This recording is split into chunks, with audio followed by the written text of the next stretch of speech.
Saudara-saudariku yang terkasih dalam Tuhan kita Yesus Kristus, saya menyadari sungguh bahwa ketika ditabiskan menjadi seorang imam, saya bukanlah manusia yang sempurna. Saya itu termasuk tipe orang yang pemalu, tidak mudah untuk tampil di depan umum. Ketika dipercayakan, misalnya untuk menyiapkan renungan, menyiapkan khotbah, itu saya harus latihan berulang-ulang. Dari pengalaman ini, saya hanya mau mengatakan bahwa setiap kita itu ada kekurangan, ada kelebihan.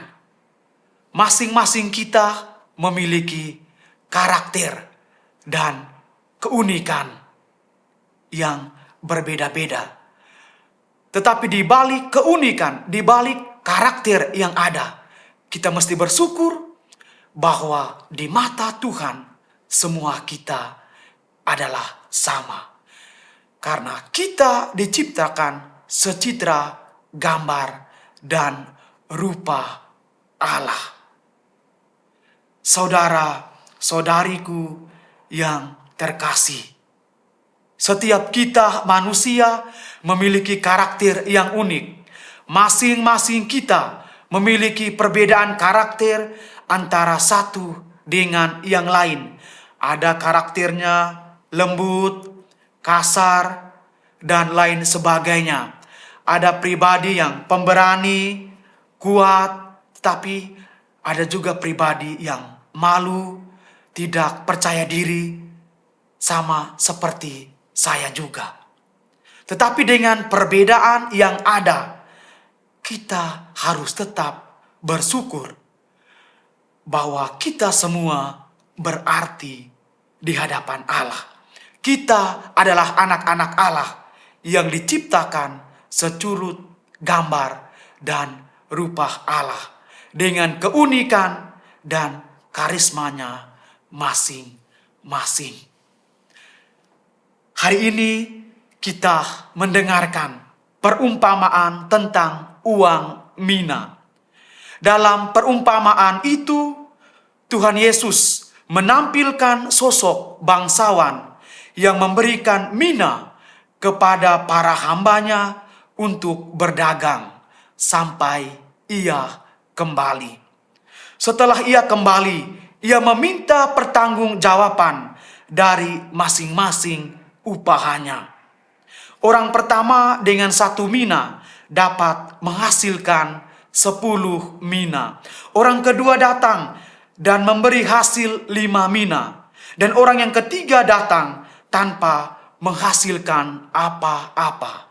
Karena ia hanya menyimpannya dalam sapu tangan, sebab ia takut akan tuannya. Saudara-saudariku yang terkasih dalam Tuhan kita Yesus Kristus, dari perumpamaan ini tampak bahwa ada di antara mereka yang menjalankan perintah dan ada yang tidak. Ada yang bertanggung jawab atas apa yang ia terima dan ada yang tidak bertanggung jawab. Itulah manusia dengan karakter yang dimiliki. Kita manusia hidup di dunia ini dibekali Tuhan dengan karisma masing-masing, dengan bakat, kemampuan, karakter yang berbeda-beda satu dengan yang lain. Dengan karisma itu, kita diharapkan dapat mengembangkannya dan bertahan hidup di dunia ini. Atas cara masing-masing, kita berupaya untuk bertanggung jawab atas apa yang Tuhan berikan kepada kita. Ada di antara kita yang fasih berbicara, gunakanlah itu untuk menghantar orang ke jalan yang benar. Ada orang yang cerdas, orang yang pintar, orang yang pandai. Gunakanlah itu untuk membantu orang dalam pengetahuan. Ada orang yang murah hati, orang yang lemah lembut, suka membantu, suka menolong. Gunakanlah itu untuk menabur kebaikan bagi sesama. Karena saudara-saudariku yang terkasih, pada dasarnya Tuhan mau agar kita sebagai manusia dengan apa yang sudah Tuhan berikan, dengan segala kemampuan, kelebihan, kekurangan yang telah Tuhan berikan kepada kita, gunakanlah semuanya itu untuk hal-hal yang berguna. Dengan kata lain, apa yang kita miliki adalah titipan Tuhan. Apa yang sudah Tuhan titipkan kelak akan dimintai pertanggungjawaban.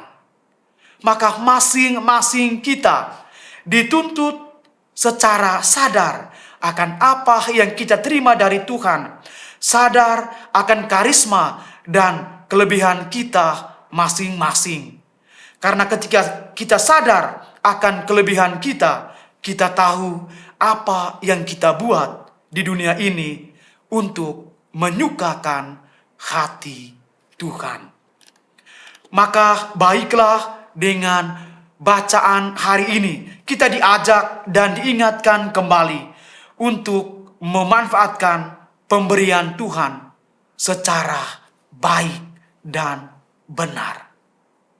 Gunakanlah seluruh kemampuan yang ada dalam diri kita untuk hal-hal yang baik dan benar. Kita diharapkan oleh Tuhan untuk menjalankan mina seperti orang upahan yang pertama dan kedua, agar kelak murka Tuhan tidak menghampiri kita. Saudara-saudari yang terkasih dalam Tuhan kita Yesus Kristus, kita semua, saya dan Anda, adalah orang upahan yang dipercayakan berbagai macam talenta oleh Tuhan menurut kesanggupan kita masing-masing. Pastinya Tuhan tidak akan memberikan sesuatu yang tidak dapat kita pikul. Ada berbagai bentuk harta yang Tuhan titipkan. Hidup kita, keluarga kita, harta kekayaan kita, bakat kita, kemampuan kita, waktu, dan lain sebagainya. Namun apapun talenta yang diberikan, entah banyak ataupun sedikit, besar atau kecil, yang paling penting adalah bagaimana kita menjadi orang yang setia untuk memanfaatkan, untuk mengembangkan talenta yang telah Tuhan berikan kepada kita. Apapun yang Tuhan titipkan kepada kita bukanlah untuk dipendam sendiri. Segala kepunyaan kita adalah milik Tuhan. Akan tiba saatnya kita mempertanggungjawabkan semua yang Tuhan berikan kepada kita. Apakah kita memperlakukan harta itu untuk kemuliaan nama Tuhan, atau sebaliknya menjadi bahan kesombongan diri? Tuhan tidak mau jika hartanya itu kembali begitu saja, atau bahkan sudah hilang. Tetapi Tuhan mau harta yang Tuhan berikan kepada kita harus menghasilkan buah yang melimpah. Jika kita setia dalam perkara kecil, maka kita juga akan setia dalam perkara yang besar. Jika kita setia pada Tuhan saat kita hidup di dunia ini dengan mengembangkan seluruh kemampuan talenta yang Tuhan berikan kepada kita, Tuhan juga akan mempercayakan kehidupan yang kekal. Tuhan akan menyediakan hidup yang kekal bagi kita, orang-orang yang setia mengembangkan seluruh bakat talenta yang Tuhan berikan kepada kita.